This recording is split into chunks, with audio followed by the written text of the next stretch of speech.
সাহাবাই کرام ইসলামকে এমন ভাবে ফলো করত, তাদের ভিতরে ঈমান এমন ভাবে প্রবেশ করেছিল।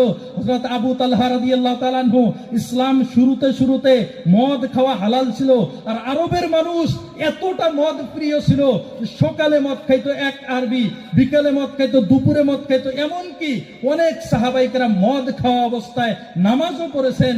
তখন মদ হালাল ছিল ইসলামে।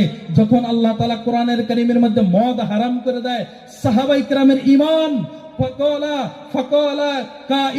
একজন শুধু লোক শুধু এলান করে দিয়েছেন, কাদ হারামাল্লাহুল খামার, আল্লাহ তাআলা মদকে হারাম করে দিয়েছেন। তো মদিনার গলিতে মাটির হাড়িতে সাহাবাই کرام মদ বানাইতো, খেজুর দিয়ে, আঙ্গুর দিয়ে, মধু দিয়ে দামি দামি মদ বানাইতো। মদিনার গলিতে গলিতে মাটির হাড়িও পর্যন্ত ভেঙে ফেলে দিয়েছে। কেন? এই হাড়ি থেকে যদি মদ ফেলে দেয়, শুধু ভিতরের মধ্যে এই হাড়ির ভিতরে মহব্বত থাকবে যে এটার মধ্যে একটা সময় আমি মদ খাইতাম, যাতে ওটাও খেয়াল ভিতরে না আসে। মদ তো ফেলে দিয়েছে, মদের হাড়ি পর্যন্ত ফেলে দিয়েছে, যেগুলোর প্রয়োজন নাই। আর সাহাবাই کرام বলেন, মদিনার গলিতে 3-4 দিন পরিমাণ মদ ভাইসা বেড়াইছে। এমনটা ছিল সাহাবাই کرامের ঈমান। একবার যদি শুনতো ইসলামের অমুক বিধান এসেছে, গজওয়ায়ে খয়বরের যুদ্ধের টাইমে সাহাবাই کرامের সামনে সাহাবাই کرام ক্ষুধার্ত অবস্থার মধ্যে যখন জুংলি গাধা খাওয়া হারাম করেছে আল্লাহ তাআলা, ওই টাইমে জায়েজ ছিল। তারা গাধার মাংস হান্ডির ভিতরে, বর্তনের ভিতরে, পাত্রের ভিতরে পাকাইতেছে। পাকান অবস্থায় কেউ একজন খবর দিয়েছেন যে গাধার মাংস আল্লাহ তাআলা হারাম করেছেন, সাত হান্ডি পর্যন্ত ফেলে দিয়েছে। আল্লাহ রাসূল সাহাবাই کرامকে বলেছেন যে পাত্র ফেলে দেওয়ার দরকার নাই, ওটা ধুয়ে ব্যবহার করবা।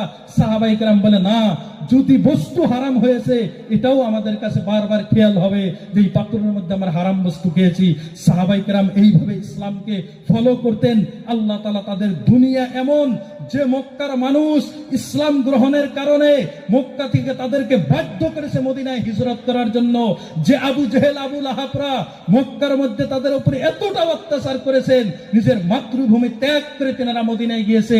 আল্লাহ তাআলা ইসলামকে পরিপূর্ণ ফলো করার কারণে, ঈমান তাদের ভিতরে, অন্তরকে কাঁপানোর কারণে, অন্তরের ভিতরে ঈমান প্রবেশ করার কারণে আল্লাহ তাআলা সারা দুনিয়ার রাজত্ব তাদের হাতে দিয়েছিল।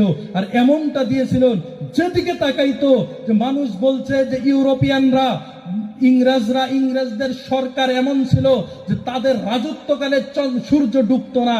মানে এক জায়গায় যদি সূর্য ডুবতো, আরেক জায়গায় উদয় হইতো। মানে এতটা দেশ তাদের অধীনে ছিল। ভারতবর্ষ তো অনেক বছর ইংরেজরা রাজত্ব করেছেন। তারা বলতো তার থেকে